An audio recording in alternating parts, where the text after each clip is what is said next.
When tens of thousands of people died of hunger in Somalia in 2011, Fatuma Ibrahim says her young children would have died too if they hadn't left. So she's lived here ever since in the Dadaab refugee camp in neighbouring Kenya. But the famine's over and she wants to go home.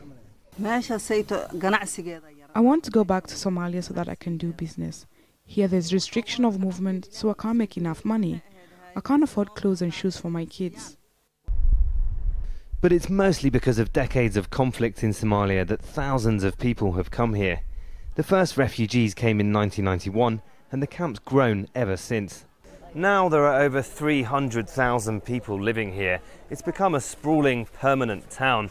And here in the market, people buy and sell almost anything. There's football shirts from European teams. Here there are sandals made in India.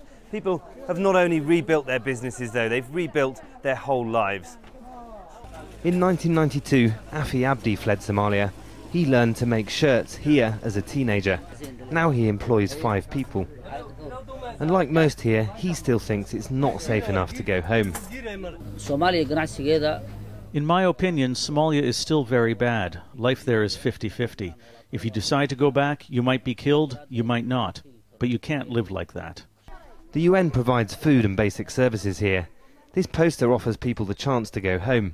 But only 3,000 have signed up, and they've been waiting for 9 months. One key issue that is really impeding the return is the official closure of the Kenyan-Somali border. And we've been discussing this with the Kenyan government at various levels to allow and open the border. The Kenyan government closed the border in 2007 because of attacks and kidnappings. But it's still porous, and much of Somalia still isn't safe. And so for thousands living here in the camp, going home still seems a long way off. Webb, Al Jazeera, Dadaab, Kenya.